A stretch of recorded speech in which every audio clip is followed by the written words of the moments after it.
Pour comprendre la crise entre les États-Unis et l'Iran, il faut revenir 67 ans en arrière. En 1953, en effet, les services secrets américains opèrent un coup d'État en Iran. Comme ils ne sont pas d'accord avec une décision prise par le Premier ministre de ce pays, ils le remplacent par un autre Premier ministre. C'est un grave traumatisme pour les Iraniens. De là va naître un profond sentiment anti-américain. Ce sentiment va grandir jusqu'en 1979, le 11 février de cette année-là. Les islamistes prennent le pouvoir. La population iranienne soutient ce pouvoir alors qu'il est autoritaire et qu'il défend un islam radical parce qu'il proclame sa haine de l'Amérique. À la fin de cette année 1979, une cinquantaine d'Américains sont pris en otage à l'intérieur de l'ambassade des États-Unis en Iran. Certains resteront prisonniers plus de 400 jours. C'est une humiliation pour les États-Unis et c'est le début d'une longue suite de sanctions que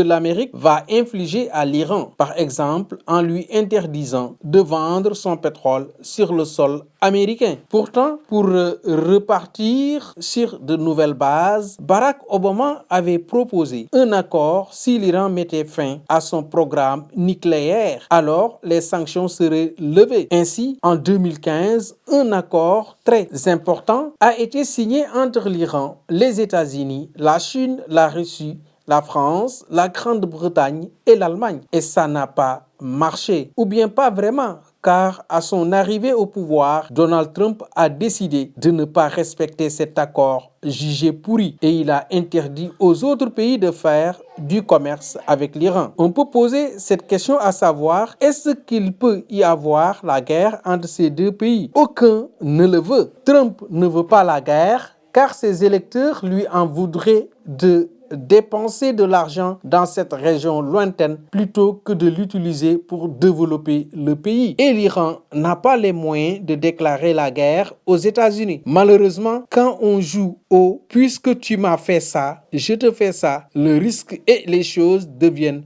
incontrôlées et dérapent.